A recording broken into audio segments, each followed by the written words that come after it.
Boa tarde, Rosimar, tudo bem? Tudo bem, e você? Graças a Deus, tudo bem.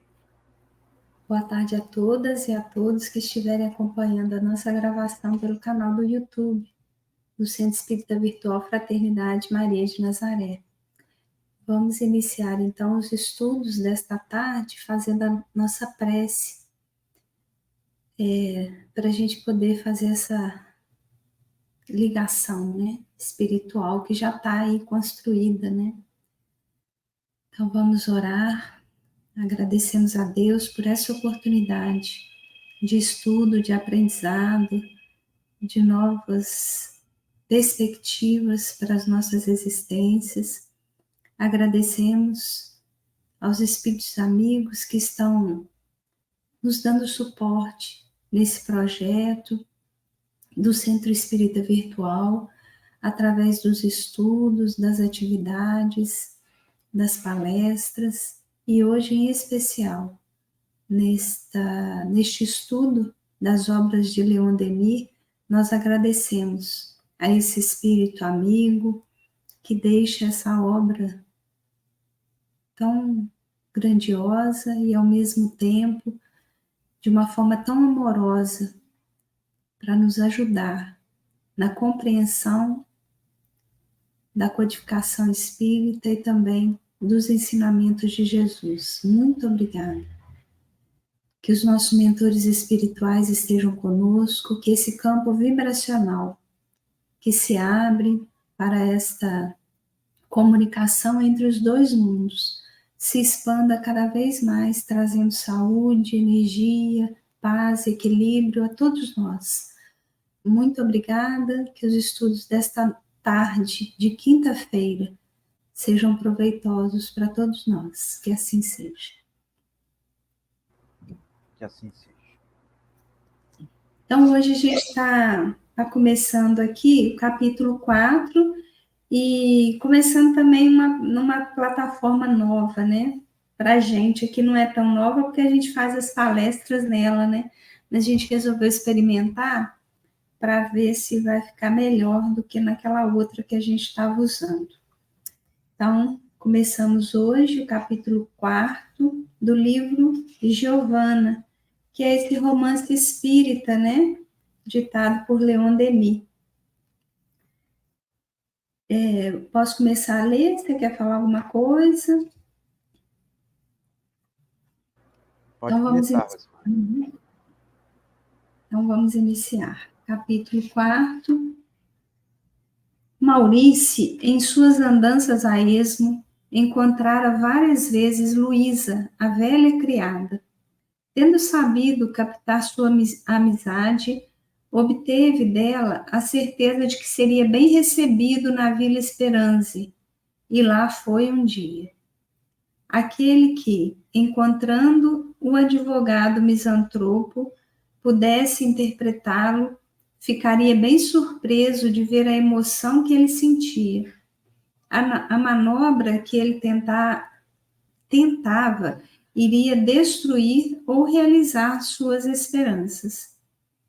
Ele foi muito bem recebido pela tia de Giovanna, que, enfraquecida pela idade e a doença, sentia chegado o momento de proporcionar à sobrinha um apoio natural, um esposo. Autorizou Maurício a renovar suas visitas, o que ele passou a fazer com frequência.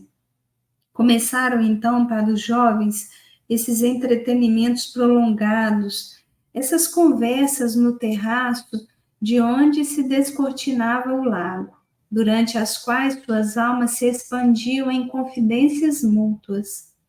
Maurício contava sua vida, sua triste vida de criança privada de mãe, depois as decepções, os desencorajamentos de sua juventude. Abria como que rasgando seu coração a Giovana. Ela o consolava, confiava-lhe seus sonhos, sonhos tão cândidos, tão puros como os de um anjo. E esses dois seres, aproximando-se cada vez mais, aprendiam a amar-se ainda mais. 1000 laços secretos formavam-se, enlaçando-os em estreitas e possantes malhas. Foi logo fixado o dia em que, segundo os usos na Itália, na Alta Itália, deveria ser celebrado o noivado. E tudo foi preparado para essa festa íntima, na qual deveriam tomar parte 2 ou 3 velhos amigos.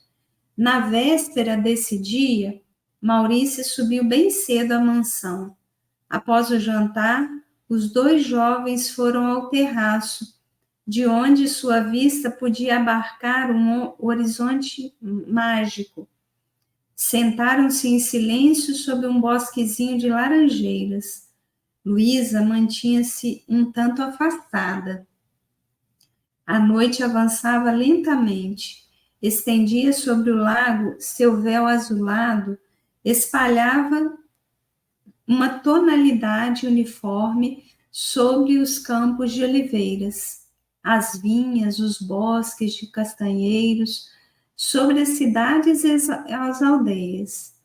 Enquanto a sombra se espessava nos vales, os cumes das colinas, avermelhados pela púrpura do sol poente, semelhavam outros tantos focos de incêndio. A noite caía pouco a pouco. Seus rastros sombrios estenderam-se sobre as cristas. Luzes inumeráveis faiscavam nas janelas das mansões e dos casebres. As trevas envolviam inteiramente o lago e sua moldura de montanhas, mas para os lados do norte, os fogos do dia declinante coloriam ainda de tonalidades fantásticas os colossos dos Alpes.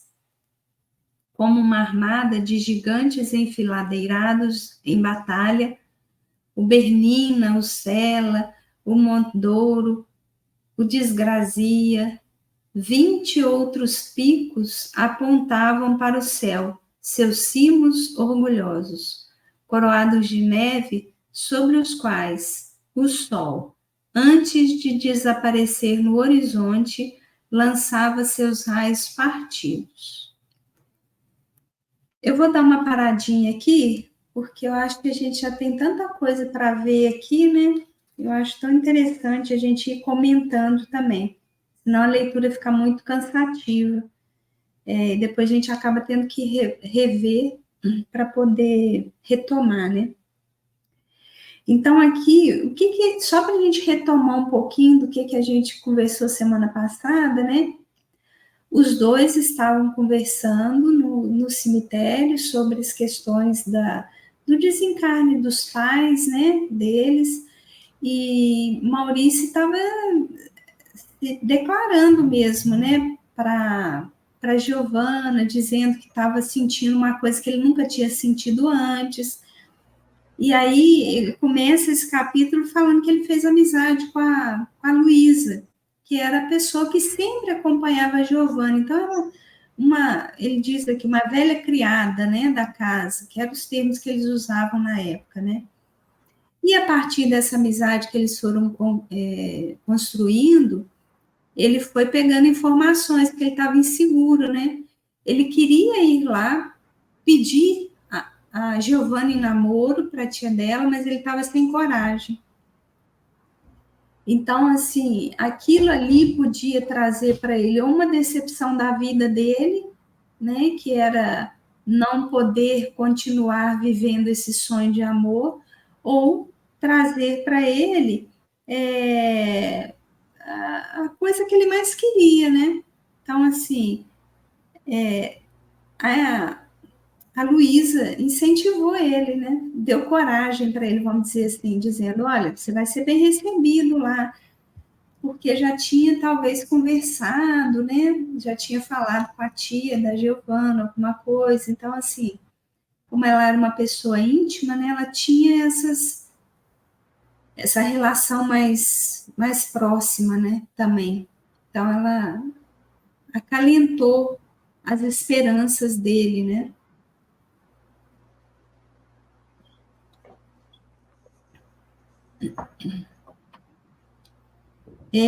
Às vezes, quando eu dou essas paradinhas, se você quiser complementar alguma coisa, pode ficar à vontade, tá? Para eu não ficar te perguntando se você quer falar, aí você pode ficar à vontade. Também para o pessoal entender, né? Que senão eles não vão entender nada. A Rosimar ficou calada, o Ricardo também, mas às vezes é para facilitar aí o diálogo, né?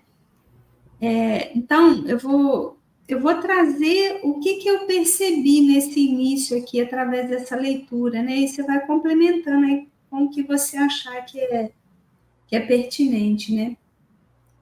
Então, a primeira coisa é a gente não criar a ilusão de que tem alguém aqui na Terra em regime de exceção. O que eu quero dizer com isso? Quando o Maurício vai conversar com a Giovana, que a tia dela autoriza, né? Ele estar lá, ela praticamente autorizou o namoro, esse início, né, desse relacionamento deles. Lembrando que a gente está falando de final do século XIX, início do século XX. Então, as coisas se davam dessa forma. E ele começa a contar da vida triste dele, né? De uma criança privada da mãe, porque ele ficou órfão cedo. Ela também foi falando. Então, não tem ninguém em regime de exceção aqui na Terra. Todos nós estamos aqui para resgatar alguma coisa. E aí, quando eu fui olhando para isso, eu achei que seria interessante a gente falar de que mundo que a gente está situado nele. Que é a Terra, afinal de contas, né? O que é esse lugar que nós vivemos? Para saber, não é para a gente gerar um comodismo de falar, a gente está aqui, então, nesse mundo, não tem nada que possa ser feito. Não, é o contrário, né? A gente vai falar um pouquinho de que mundo é esse, quais os mundos que tem, e o que a gente precisa fazer para atingir esses mundos, né? Então, lá no Evangelho, e aí eu acho que mais para frente no capítulo a gente vai entrar mais nisso, então eu vou falar bem de forma superficial, né? Vai estar um barulho forte aí, talvez, porque começou uma chuva forte aqui agora, então vai ter esse barulho aí no fundo para o pessoal não estranhar, né? A gente tem lá no Evangelho segundo o Espiritismo meio que uma divisão, né?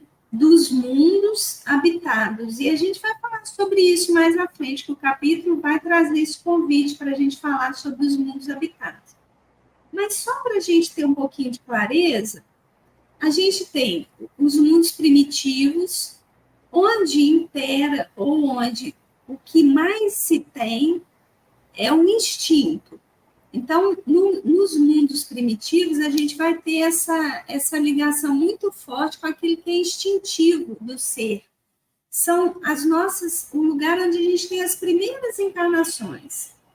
Depois desse mundo, o que predomina nesse mundo? Predomina a barbárie, o instinto, né? Quem é que tem instinto? O instinto é o animal.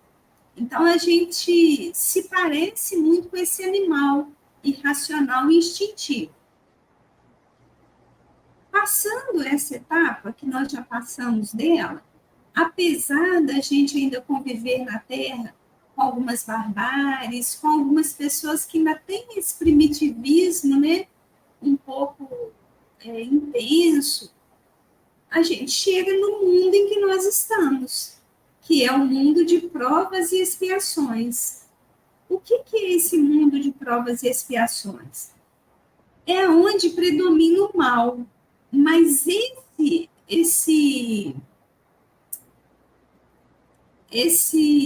império do instinto, ele já tem que ser substituído. A gente aqui já tem que usar a razão para agir. Então, a gente tem que aprender a refletir, a agir através da nossa razão. A gente tem raciocínio, a gente já tem condição de, antes da gente agir, a gente raciocinar. E aí é importante a gente falar um pouco também, né, que muitos de nós ainda reagimos, ou seja, a gente age instintivamente.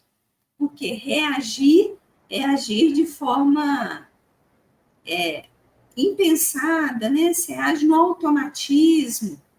E quando você começa a usar o seu recurso humano, você precisa aprender, a gente precisa aprender a agir, ou seja, a usar a nossa racionalidade e pensarmos antes de qualquer atitude nossa. Então, esse é o mundo que a gente vive. Nós ainda somos, aqui a gente pode dizer que ainda é o exílio daqueles espíritos que são rebeldes às leis de Deus. Nós estamos aqui presos mesmo, o nome é esse, exílio. A gente está aqui, enquanto a gente não aprender a ser mais maleável, mais receptível à lei de Deus, e não agir com tanta rebeldia, a gente fica aqui, né? Então, aqui a gente tem que lutar contra as perversidades dos homens, homens praticando maldade contra a própria humanidade, né? Uns contra os outros, e a inclemência da natureza, que é o que a gente vê aí, essas grandes catástrofes acontecendo. Rosimar, Isso é, de uma forma bem simplificada, esse mundo que nós vivemos, né? enquanto você está falando isso tudo aí que, né, acerca desse mundo que nós vivemos agora, no princípio você colocou que, quer dizer, então, que a gente tem que, já estou aqui nesse mundo mesmo, isso aqui é assim mesmo, aí vai sofrer, aquela coisa toda. Deus seria injusto se ele não deixasse, como é que fala? Se fosse determinado, não, você vai sofrer. A gente vai sofrer se a gente quiser. Quanta gente passa nesse mundo com falta, que não tem aquele conforto, mas que o tempo todo dele ele é feliz. Aí fala assim, não, doente, se eu vou ficar doente, vou sofrer. Sim, o corpo da gente vai chegando a um ponto que ele não aguenta. Mas se você tiver esse esclarecimento, essa que você falou aí agora no final, se você tiver noção de tudo, você não há necessidade de você sofrer. A gente mesmo assistiu uma série que falava daqueles longevos. Então, eles mostraram para a gente as pessoas com mais de 100 anos felizes. Por quê? Viviam de uma tal forma que isso ajudou na velhice. Então, não tem aquele sofrimento. Tem, sim, o corpo, uma hora, ele não aguenta mais. O coração para, mas não há necessidade do sofrimento. A gente viu pessoas de 100 anos caminhando com uma muleta, subindo morros, né? Ladeiras, caminhando todo dia. Então, esse sofrimento, essa aceitação, não é imposto para a gente, não. Você tem um livre-arbítrio até para isso. Você quer sofrer? Então você sofre. Agora, você quer não sofrer? Você quer trabalhar? A irmã Dulce, ou Madre Teresa de Calcutá, o Chico Xavier, nunca teve conforto, nunca teve nada. Alimentação simples, vivia no meio dos pobres, né? Não é pobres, dos deserdados do mundo, com alegria. Né? O Chico, ele tinha os motivos dele para sofrer os males físicos, porque ele se propôs aquilo, até para a elevação dele, para a purificação de atribulações de vidas passadas. Né? Muito bacana isso, mas a gente vai ficar nessa aceitação por nossa conta. É livre-arbítrio nosso. Se você quiser não sofrer, você vai purgar alguma coisa que você veio. Você vai se purificar em alguma coisa que você se propôs sem sofrimento algum, com alegria. alegria. Não é? E assim, o que a gente precisa entender, né, é que as leis de Deus, elas são perfeitas, né? E existe um tempo também na lei de Deus. Então, da mesma forma que o ser evolui, todos os seres evoluem. Os animais evoluem, nós evoluímos, né? Nossa predestinação é chegar ao último mundo, que são os mundos celestes ou divinos, né? Mas para isso a gente tem que ir cumprindo as etapas. Mas os mundos também evoluem. Então, nós estamos passando de um planeta de provas e expiações, onde tem essas características que a gente já trouxe, que a gente viu aqui agora, de forma bem resumida, mas dá para a gente entender. E estamos passando para um mundo de regeneração, ou mundos regeneradores, né? Eu gosto até dessa expressão, porque dá uma clareza maior do que é esse mundo que a gente está entrando nele. A gente não vai ficar explicando todos os mundos aqui, mas uma das características desse mundo, desses mundos regeneradores, é como se a gente estivesse tendo um tempo para respirar e se refazer desse mundo de provas e expiações que, assim, no meu ponto de vista, né, ele é um dos mais difíceis da gente atravessar, porque ali a gente ainda está muito escravizado pelas paixões do mundo. E no mundo de regeneração, a gente não é mais tão escravo dessas paixões que regem a matéria, mas a gente ainda é sujeito a essas leis que regem a matéria. A gente só não é escravo das paixões desse mundo de provas e expiações, por exemplo. Então, ali é o lugar onde a gente vai ter um tempo para a gente... vou me refazer um pouco agora. É um mundo de transição no sentido de eu vou atravessar uma etapa, eu vou sair desse lugar onde o vício predomina, o mal predomina, onde ainda tem a luta e a perversidade do homem contra o próprio homem, e eu vou para um lugar onde o equilíbrio entre o bem e o mal vai estar mais leve, vamos dizer assim, né? Não é que o bem vence o mal sempre. A gente ainda vai ter o mal no mundo de regeneração, aonde que o bem vai prevalecer sobre o mal, é só nos mundos ditosos e felizes. Aí lá, por isso que tem esse nome, né? Mundos ditosos e felizes, porque lá o bem prevalece. E então, assim, só para a gente entender, mundos primitivos, de provas e expiações, regeneradores, os mundos ditosos e felizes e os mundos celestes ou divinos, aonde são as habitações dos espíritos puros.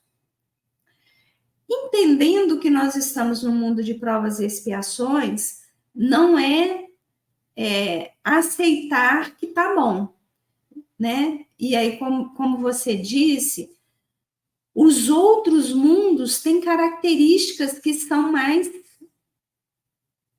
leves para a gente viver neles. E também não é uma escolha nossa ficar aqui por tempo indeterminado. Lembra que a gente falou no capítulo anterior que a gente tem um livre-arbítrio, mas que ele não é pleno, né? Ele é um livre-arbítrio... Esqueci a palavra agora, daqui a pouco ela vem e eu falo. Limitado, né? É um livre-arbítrio, vamos dizer assim, limitado. E por quê? Exatamente por causa disso. Eu posso ficar escolhendo fazer bobagem aqui, né? Ser estúpido com meu semelhante, não amar, não respeitar, não ser fraterno. Eu posso escolher isso.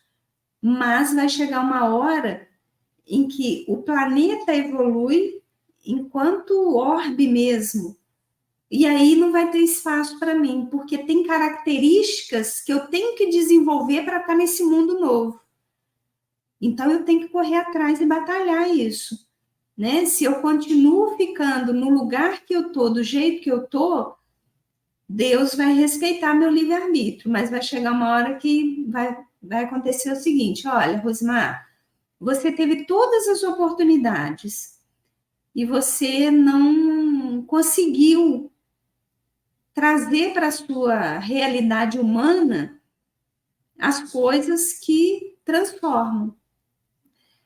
Então, você vai ficar aí mais um pouco, lidando de novo, desde o início, com as provas e as expiações, para você se reajustar e poder passar de etapa, né? E aí, o que eu quero dizer com isso? Que esses mundos que estão aí destinados para a gente, para o futuro, eles são maravilhosos. Mas lá não vai ter lugar mais para a pessoa que só pensa nela, que só quer o bem dela, que só quer o melhor para ela. Lá vai ter que ter uma fraternidade. Então a gente precisa começar a treinar isso aqui. E a gente tem todos os recursos e as condições para isso.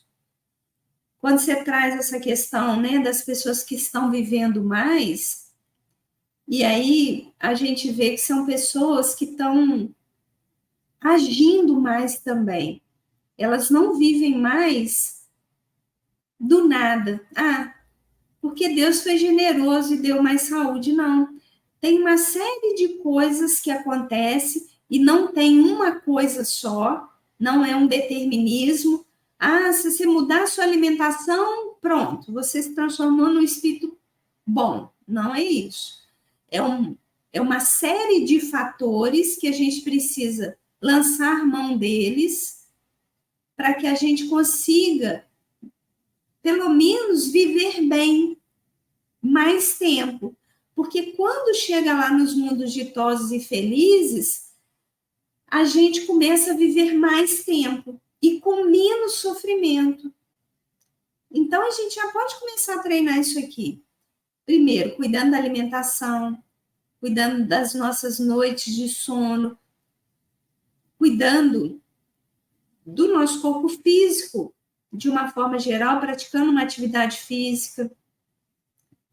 Mas será que eu cuidar só de mim adianta? Será que eu, estando dormindo bem, por exemplo, mas atrapalhando as outras pessoas a dormirem, será que isso está resolvido, a minha questão? Porque lá nos outros mundos, eu vou ter que olhar para as outras pessoas também. Não dá mais para eu olhar só para mim. Isso até a gente já falou num outro estudo aqui. Será que eu olhar para mim e para minha melhora é sinal de evolução? Ou será que a partir do momento que eu constituo uma família, eu preciso começar a olhar para o coletivo, né? Então, isso também faz parte desses espíritos que vão evoluindo. Eles aprendem que tem que olhar para o coletivo, né? E a gente vai ver que já no mundo de regeneração já começa a ter esse movimento, né? A gente não é mais escravo das paixões, mas a gente começa a olhar para aquilo que é bom não só para mim, mas para todos que estão junto comigo. Então, isso é importante. E a gente entrou nessa questão, né? Nós não vamos aprofundar muito, porque, igual eu falei, mais para frente no capítulo, a gente vai trazer mais essas questões, para a gente entender que existem também algumas formas de se relacionar nesse mundo de provas e expiações. Não dá para a gente querer um milagre. Milagre aqui no sentido de algo extraordinário acontecendo na minha vida, sobrenatural. Eu preciso entender que numa relação afetiva, no mundo de provas e expiações, ainda vai ter dor e sofrimento. Vai ter dor, né? Que a gente já viu que o sofrimento ele é opcional. A dor é aquilo que a gente vai resgatar do que a gente fez. Ou a gente foi copartícipe, né? Numa situação ruim, ou a gente foi aquele que causou mesmo a situação ruim, né? E aí, eu vou falar aqui sobre uma frase que me chamou muita atenção, que é quando no texto aqui a gente vê, olha, esses dois seres aproximando-se cada vez mais, aprendiam a amar-se ainda mais. Então, eles estavam conversando um com o outro, falando das suas angústias, das suas tristezas, dos seus gostos, dos seus desgostos. O que eles estavam fazendo ali? Eles estavam se conhecendo. E aí é que eu acho interessante, né? O quanto que a gente está perdendo um pouco nesse momento que a gente está vivendo, uma coisa que é muito importante, vivenciar os ciclos da nossa vida. A gente volta lá naquela questão da natureza nos ensinando com os ciclos. A gente está pulando ciclos e a gente às vezes deixa de vivenciar alguns ciclos. E os ciclos, eles são muito importantes. Então, por exemplo, é importante que a gente marque de alguma forma, para nós aqui, né? Isso é cultural. Eu estou falando isso, mas isso é cultural. Tem culturas que não têm essa marca. Mas para nós aqui, do Ocidente, existe uma transição da infância para a adolescência. E é importante que isso fique marcado. Existe um ciclo de transição no desencarne, que é o luto, que a gente precisa vivenciar esse ciclo. A gente precisa permitir sentir, né? Às vezes a gente vê aí equívocos de pessoas falando, nossa, mas você é espírita, tá chorando que sua mãe desencarnou? Então, você não acredita no mundo espiritual? Não, eu simplesmente estou vivendo meu luto. E isso é fundamental para a nossa saúde mental. Nós somos humanos. Nós, como espíritas, compreendemos a morte, mas não quer dizer que a gente não sinta dor ao se despedir. Então, a gente precisa vivenciar esse ciclo, né? Existe um ciclo nas relações afetivas que precisa ser vivenciado. Eles estão aqui mostrando para a gente essas etapas. Eles se conheceram, fizeram uma amizade, dessa amizade nasceu uma coisa diferente, que o Maurício não sabia direito o que era aquilo que ele estava vivenciando, porque lembra, ele era um misantropo, ou seja, ele não tinha muita afinidade com o ser humano, ele vivia afastado do mundo, né? Então, ele estava vivendo uma coisa diferente. Eles se permitiram viver isso através desse namoro, um conhecendo o outro. Deixa eu ver quem que é a Giovana de verdade. Deixa eu ver o Maurício, quem que é. Deixa eu ver se dá para casar aqui. Quem eu sou com quem ele é, né? E depois disso, eles marcaram um noivado, que é outro ciclo de experiências mais profundas. Talvez, para quem seja mais novo, esteja achando que a gente está falando de coisas que são de outro mundo, né?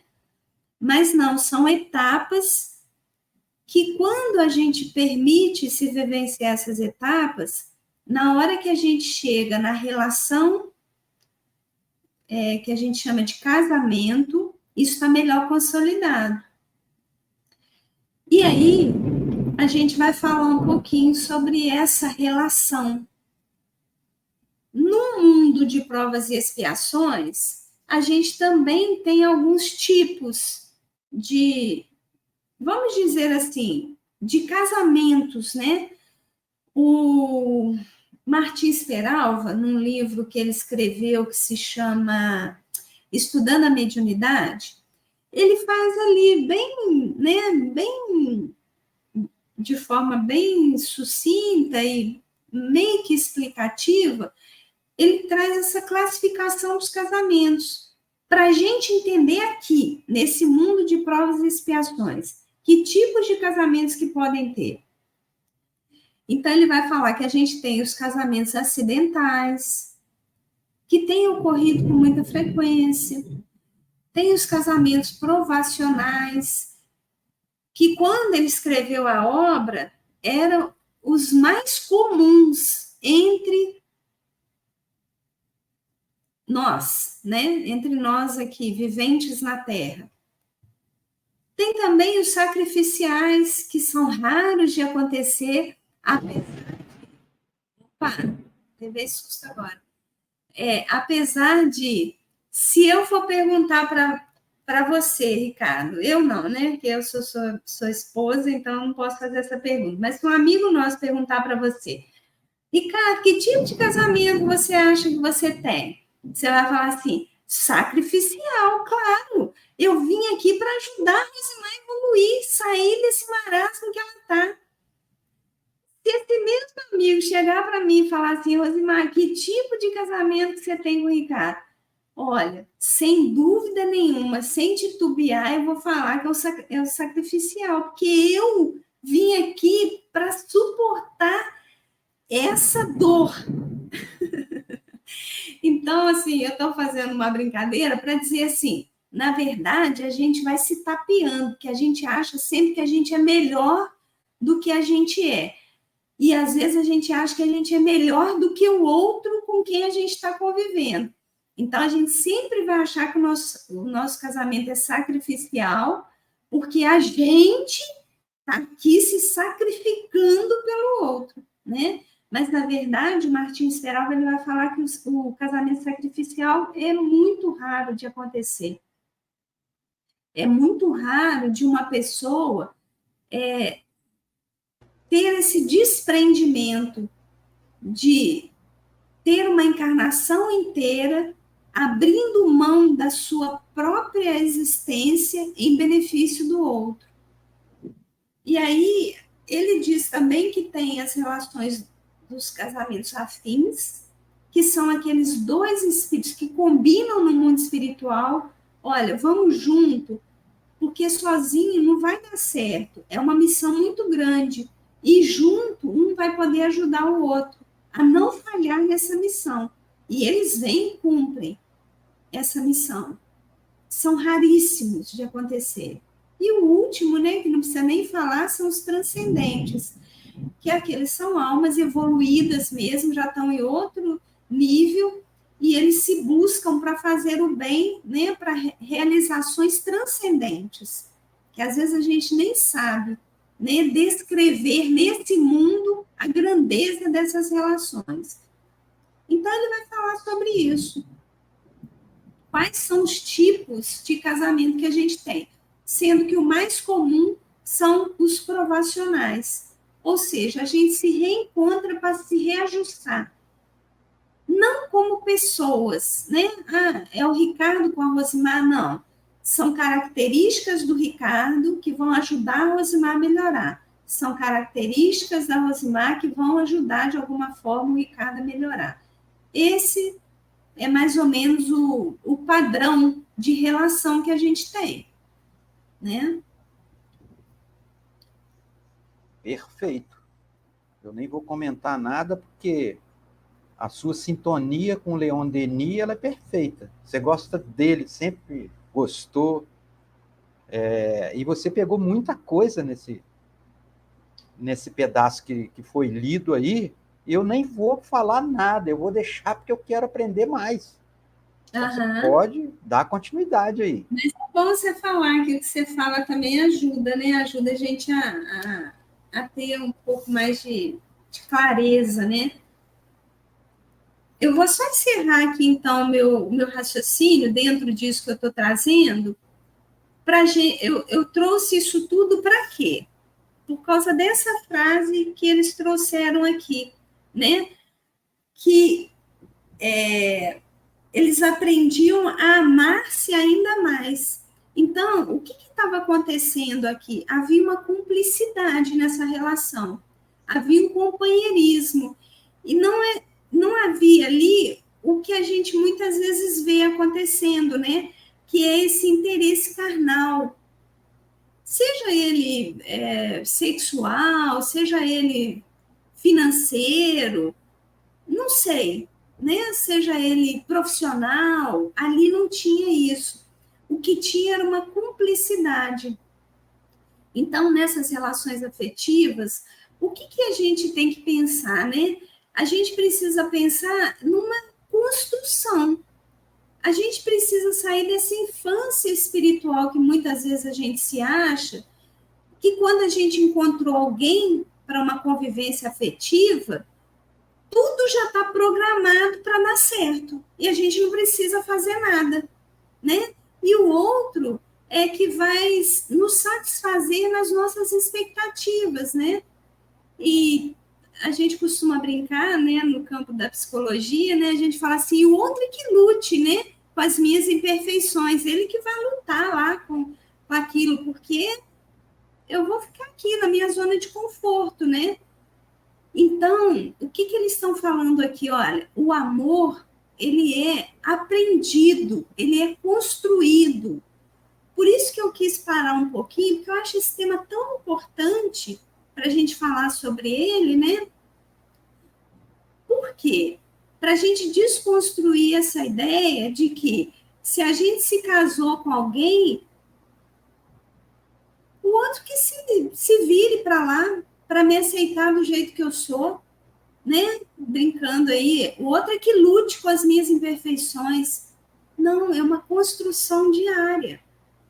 E o amor, ele é a emoção, ele é o sentimento mais nobre, vamos dizer assim, existe a gratidão e o amor, né? Esses dois são nobres, são sentimentos nobres, que a gente só consegue vivenciar eles se a gente aprende outros sentimentos antes. Então, é isso que eles estão trazendo aqui. O que eles estão aprendendo um com o outro? Eles estão aprendendo outras coisas antes desse sentimento nobre que é o amor. A gente precisa aprender a respeitar, a gente precisa aprender a ter fraternidade, a gente precisa aprender a perdoar, a gente precisa aprender a ter gratidão. Então, tá vendo como é que é um percurso que não dá para falar porque eu conheci alguém e esse alguém num determinado momento me encantou, tá tudo resolvido. Não, é o início da caminhada, é o princípio de tudo. Se a gente não consolida esses sentimentos, a gente se transforma num ser até cruel às vezes, porque a gente vai deixar com o outro a responsabilidade de se virar nos 30 para me aceitar do jeito que eu sou. E isso, às vezes, interfere tanto nas relações que atravessa o casal e chega nos filhos. E aí a gente vai falar de uma coisa que eu acho que você pode até falar muito mais, né? Porque tem a ver com a sua área do direito, que é a própria alienação parental. Às vezes a gente vai falar dessa alienação parental quando os casais se separam. Mas isso é muito comum acontecer na relação. Então, eu queria deixar isso aqui registrado para a gente ficar atento. Para a gente ficar atento e não transformar uma relação de marido e mulher infeliz numa relação de pai e mãe cruel. Porque, às vezes, se eu falo com os meus filhos assim, nossa, seu pai é um folgado, eu estou falando de quem? Eu estou falando do pai dos meus filhos ou eu estou falando do meu marido? porque ele pode ser folgado para mim, mas ele pode ser um excelente pai. Mas como marido, talvez não está atendendo às minhas expectativas. Então, quando eu falo com os meus filhos, às vezes, nossa, a sua mãe é uma megera. Quando ela ouvir isso, eu não quero nem que ela ouça isso, porque vai dar problema. Sua mãe, eu estou falando de quem? Eu estou falando de uma mulher que eu estou insatisfeita com ela, ou eu realmente estou falando da mãe dos meus filhos? Porque, às vezes, a mulher como mãe é exemplar, mas como esposa, não está atingindo a expectativa daquela relação. E aí a gente precisa de uma coisa que é muito importante e que tem faltado nas relações de casal hoje em dia. Se a gente não fez isso aqui, que o Maurício e a Giovana estão fazendo, que é sentar e conversar para se conhecer antes, né? Às vezes quem está ouvindo aí pode falar, poxa, mas já tem 20 anos que eu estou casada, eu não fiz esse movimento. Eu estou com uma pessoa agora que eu não conheço e que eu não estou conseguindo lidar com ela, porque ela não corresponde às minhas expectativas. É uma pessoa preguiçosa, não é uma pessoa companheira, não está ali junto, não é cúmplice. O que eu vou fazer agora? Aí a gente precisa usar o recurso, que é o único recurso, é o único, não tem outro recurso. É o único recurso capaz de fazer uma relação de casal ser saudável. Sem esse recurso, não existe saúde numa relação a dois, que é o diálogo. Então, quando a gente vê que a nossa relação está ruim, a gente pode observar, a gente pode buscar que não está tendo diálogo, né? E aí, muitas vezes, o diálogo ele fica comprometido, porque às vezes tem uma parte dessa relação que gosta muito do diálogo, mas a outra parte não consegue dialogar. A gente, às vezes, precisa buscar ajuda, até de um profissional. Porque se eu não consigo dialogar, se tudo que o outro diz para mim soa como uma ofensa, se eu me torno uma pessoa agressiva, se eu não consigo ouvir, se eu não consigo dialogar, né? Porque o diálogo é isso, é saber ouvir e ter espaço para falar. Mas se eu sou aquela pessoa que tudo eu trago para mim como se fosse uma ofensa grave e eu me torno uma pessoa agressiva, esse casal está adoecido, essa relação está adoecida. Né? E muitas vezes as pessoas também se colocam num lugar do não saber. Eu não consigo fazer isso. E esse lugar do não saber é o lugar do comodismo. É o lugar do deixa para o outro, deixa para o outro. Quando a gente vai deixando muito para o outro, a gente também adoece o outro. Então, é preciso sair, né, desse lugar. O planeta de provas e expiações é um lugar de reajuste. É um lugar, como o nome diz, da gente viver as provas e expiar os equívocos. E a gente está se portando como se a gente estivesse num mundinho infantil. Né? Então, a gente vê pessoas adultas, já até velhas, agindo como criança. Deixa o outro fazer, o outro faz melhor, né? Tem uma fala que ela é cruel. Quando um dos dois, o casal tem filho, e um dos dois vira e fala assim, olha, eu te apoio em tudo que você decidir. A educação dos meninos está na sua mão. A educação dos nossos filhos está na sua mão. Eu vou te apoiar em tudo que você fizer. Essa é a coisa mais cruel, porque por trás dessa fala, parece uma coisa doce, né? Parece uma coisa assim, nossa, que fofinho, olha, a mulher está deixando tudo na mão do homem, olha que fofinha que ela é boazinha, né? O marido, olha que marido bom, ele não namora a mulher, tudo que ela fizer tá bom. Então, assim, vocês já imaginaram a carga que é, né, para quem fica com essa responsabilidade. E o outro, muitas vezes, ele entra nessa condição de o bonzinho, né? O gente boa, aquele que, nossa, eu tô aqui, né? Tô aqui. Tudo que você fizer, eu vou concordar com você.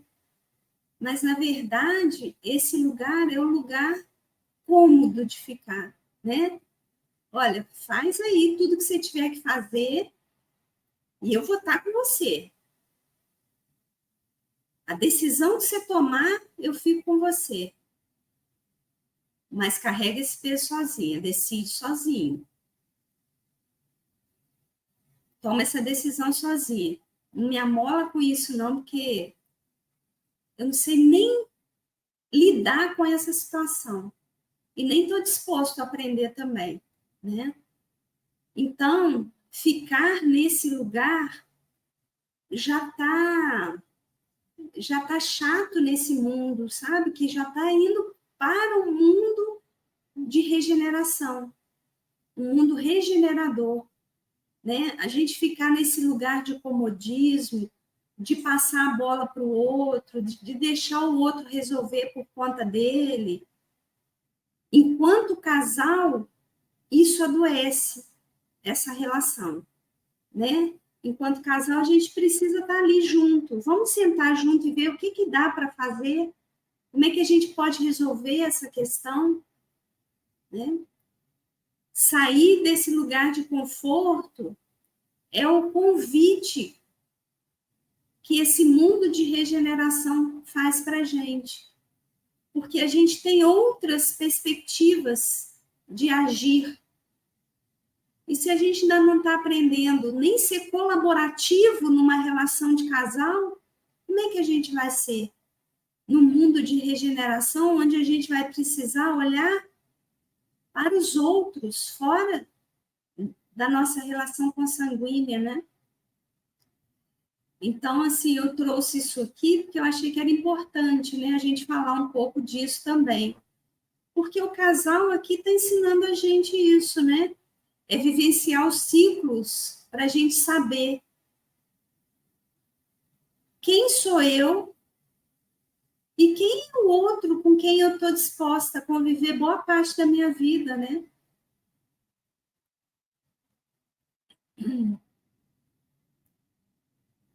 Então, assim, só para encerrar, né? Acho que já a gente vai ter alguns cortes aqui, porque deu pique de luz e encerrou um pouco a gravação, então talvez a nossa posição vai estar diferente, algumas coisas vão estar diferentes por causa disso, né?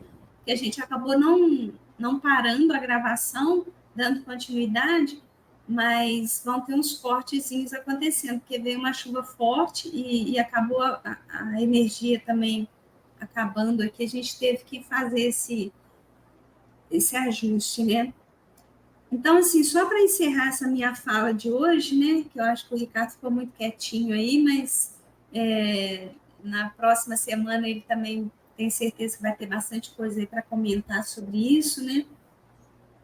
É muito importante que a gente entenda que a gente está aqui para um processo evolutivo. Quanto mais a gente se acomoda no lugarzinho que a gente está, do jeitinho que a gente é, mais tempo a gente vai ficar aqui, né? Então, é preciso a gente fazer esse movimento, sair dessa zona de conforto do não saber, né? Esse lugar do não saber, ele destrói qualquer relação. Então, a gente vai vendo, né, o quanto que essas questões, né, elas são fundamentais para a gente poder ir se percebendo. E aí tem um capítulo no livro Nosso Lar, que ele é muito importante para a gente entender isso, que é o capítulo 20, onde a dona Laura, que é a mãe do Lísias, ela vai explicar para o André Luiz uma lição que ela teve quando ela voltou para o mundo espiritual na última encarnação dela. Ela falhou como mulher aqui na Terra. Ela falhou nessa relação, né, do conjugal. Ela falou que ela falhou, né? Ela não disse o que aconteceu, mas ela falou assim: eu cheguei muito arrasada no mundo espiritual. E eu tive uma aula do mentor que estava lá, e ele falou o seguinte, que a relação do casal, ela deve ser como uma reta, um ângulo reto. O que é um ângulo reto? É uma linha na vertical, uma reta na vertical, que se encontra num ângulo de 90 graus aqui, ó. Aqui tem 90 graus, com uma linha na horizontal. E ela fala que cada um tem o seu compromisso. Essa linha aqui na horizontal, ela representa o sentimento masculino, é a racionalidade, é aquela pessoa que pensa no coletivo, resolve as coisas no coletivo. Eu tenho uma família, eu vou pensar em situações onde que eu vou ter que resolver rápido para o bem comum. Esse sentimento masculino, ele é para o bem comum. E essa linha aqui, na vertical, ela representa o sentimento feminino, que vai trazer sensibilidade, vai trazer amorosidade, a afetuosidade, vai falar desses sentimentos que trazem mais a intuição.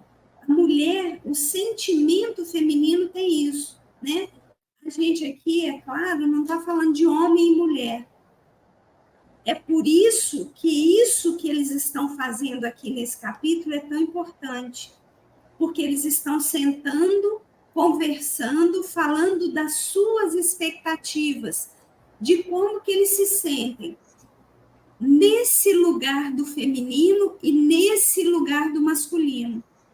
Então, se eu, por exemplo, eu tenho essa característica muito do masculino marcado em mim, eu sou uma pessoa que racionalizo muito, ajo pensando no coletivo, eu quero resolver as coisas e quero fazer o bem para o todo. Pode ser que eu precise de um companheiro, né, numa relação heteroafetiva, né, afetiva mesmo, que tem as características da verticalidade. E isso também no contrário, né? Se eu sou um homem que tenho mais essa afetividade, eu talvez tenha que me relacionar com uma mulher que tem essa racionalidade mais ali efetiva, né? E em nós temos, gente, Deus é muito perfeito. Nós temos os dois polos. Assim como a gente viu no capítulo passado, que a gente tem o polo positivo e negativo, a gente tem o ânima e o ânimos, que é o masculino e o feminino. Então, não tem motivo para comodismo. Ah, não, eu sou assim, eu não me relaciono bem, né? Ah, mas eu vou buscar aquele com quem eu me relaciono bem. Ih, Rosimar, mas eu já casei, já tem 15 anos que eu errei na minha escolha. Como é que eu faço? Diálogo. Vamos tentar ajustar isso dialogando. Meu parceiro não gosta de dialogar. Tudo ele leva para o lado para mim. Ah, essa é uma ofensa. Ah, eu não aceito isso. Isso que você está falando não faz sentido. Procura uma ajuda. Procura uma ajuda profissional. Por quê? Quando só um está tentando, essa relação tende a acabar. Se nós não queremos que a nossa relação conjugal acabe, é preciso que a gente siga algumas etapas, que a gente se conheça enquanto casal, que a gente assuma o nosso papel, cada um assuma o seu papel nessa relação. Não dá para ficar sobrecarregando o outro. Não fiz nada disso. Estou com a pessoa errada. Não consegui conversar. Tem que buscar uma ajuda. Não tem diálogo. O outro não aceita o diálogo de jeito nenhum. Tem que buscar uma ajuda. Pode ser uma ajuda profissional, pode ser uma casa espírita, um atendimento fraterno, pode ser reforçar o culto do evangelho no seu lar. Recursos nós temos, porque Deus nos capacita em tudo. Mas é preciso que a gente lance mão desses recursos. Senão a gente vai ficar encarnando e desencarnando com parceiros errados, fazendo escolhas erradas. Então, nesse capítulo 20, só para a gente encerrar, ele é belíssimo, vale a pena, a gente sempre vai estar citando ele aqui, porque ele traz aí uma consciência boa, né? Traz essa clareza para a gente, que se a gente não buscar esse equilíbrio, não vai ser cada um que vai estar doente. Olha o que está aqui no meio, ó. O que é construído aqui no meio desse ângulo reto? É o lar. Esse lar aqui, se uma dessas retas ela estiver adoecida, esse lar aqui, ele está todo adoecido. Ele fica adoecido. E aí, eu preciso entender que o meu comprometimento fica muito grande quando eu adoeço um lar. Ou com o meu comodismo, ou com a minha intemperança, ou com a minha arrogância, ou com o meu egoísmo, ou com o meu orgulho. Então, eu acho que tem muita coisa para a gente refletir aqui, né? A gente leu 2 páginas desse capítulo. Olha quanta coisa que a gente já conseguiu aqui trazer, né? Sobre a importância de nos conhecermos nas relações interpessoais, começando pelo casal. Então é isso, né? A gente está nessa plataforma nova, né? Aí a gente fica com um pouquinho mais de tempo para conversar, mas eu acho importante a gente aprofundar um pouco em algumas questões, né? Nosso estudo alongou hoje. Bem, perfeito, Rosmar, isso tudo que você trouxe aí, bom para reflexão nossa, né?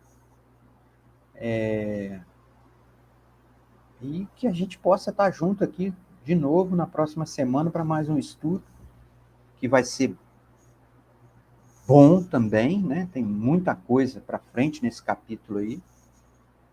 E acho que já a gente pode encerrar, né, Rosmar? Eu acho que é uma coisa importante, né? A base de toda relação sempre é o casal, né? Então, a gente sempre voltar o nosso olhar para essa reflexão. Nos nossos lares, como estão as nossas relações enquanto marido, mulher, enquanto, né? Companheiros de uma jornada, né? Porque é a partir daí que a gente vai também buscando essa evolução que a gente tanto quer, né?